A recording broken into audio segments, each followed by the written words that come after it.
मात्रै छुइदेऊ है भइगयो ल ए खाइन खाइन खाइन लिएर फेरि अझै तीनचोटि खाइदियो कतिचोटि खाइदियो तीनचोटि ए सबै सार्छिन् त सार्छिन् कता हेरी छि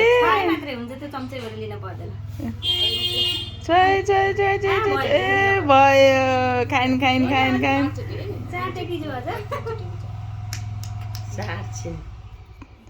नुनिलो भयो पहिलोचोटि खाएछ त चाट्नु पर्यो कोही फोटो कोही भिडियो बनाऊ नुनिलो भयो कतिचोटि भयो तीनचोटि भयो एकचोटि भयो अब अझै दुईचोटि अब रिस उठ्यो। अहिले त्यहाँ जम्मैले त्यो खुवाइदिन भन्नुहुन्न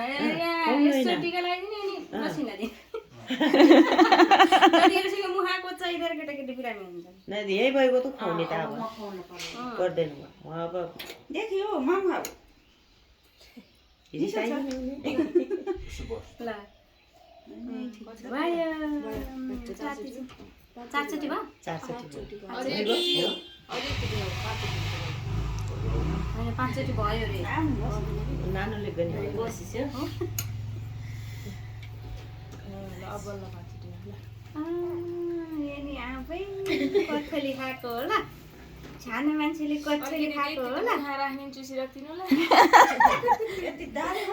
ओठाटो भित्र गएन क्या होइन भात आसी गइगयो। चारचोटि पानी खुवाइदिने होला नि पानी यहाँ छ पानी खुवाइदिउ त कति थरी खाइदिने कोठमा लगाइदियो थियो सबै थरी त जिब्रो त आउँछ जिब्रो भएर नि भयो नि भयो यिनी 7:30 भने काम ठिक्क टाइममै भयो क्या 7 देखि 7:30 भनेको 6:30 मा सूर्योदय कति बजे